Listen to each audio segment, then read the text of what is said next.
C'est vendredi soir à Paris. Léa sort d'un petit restaurant avec ses amis.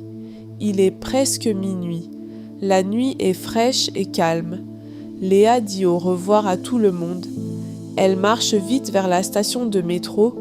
Le dernier métro part dans 5 minutes. Elle descend les escaliers en courant, mais le quai est vide. Léa regarde l'écran jaune. Le train est déjà parti. « Oh non !» dit-elle. Elle a raté le dernier métro. Léa remonte à la surface. La rue est presque silencieuse. Elle cherche un taxi, mais il n'y en a pas. Son téléphone n'a presque plus de batterie. Elle habite loin, dans un autre quartier. Léa décide de marcher un peu. Peut-être qu'elle va trouver un bus de nuit. Elle passe devant une boulangerie fermée. L'odeur du pain n'est plus là. Au coin de la rue, elle voit une lumière. C'est un petit café encore ouvert. Léa entre pour se réchauffer. Derrière le comptoir, il y a un vieil homme. Il sourit et dit bonsoir. « Vous avez raté votre train ?» demande-t-il. « Oui » répond Léa un peu triste. L'homme lui propose un chocolat chaud.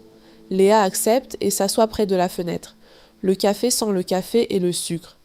Une vieille radio joue une chanson douce. « Je m'appelle Marcel, dit l'homme. Je garde ce café depuis 40 ans. » Léa écoute ces histoires. Marcel parle du Paris d'autrefois.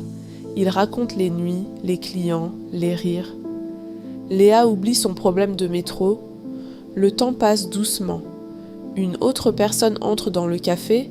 C'est une femme avec un grand sac. Elle aussi a raté le dernier métro. Elle s'appelle Nadia et elle rit. « Nous sommes deux ce soir, dit-elle. » Léa et Nadia commencent à parler. Nadia habite dans le même quartier que Léa. « On peut partager un taxi, » propose Nadia. Léa est très contente de cette idée. Elles finissent leur chocolat chaud. Marcel appelle un taxi pour elle. Avant de partir, Léa remercie le vieil homme. « Merci pour tout, Marcel, dit-elle. »« Revenez quand vous voulez, » répond-il. Le taxi arrive devant le café. Les deux femmes montent ensemble. Pendant le trajet, elles parlent encore. Elles décident de rester amies. Nadia donne son numéro à Léa. Le taxi roule dans les rues vides. Paris dort sous les lumières douces. Léa regarde la ville par la fenêtre. Ce soir, elle a raté son métro, mais elle a trouvé quelque chose de mieux.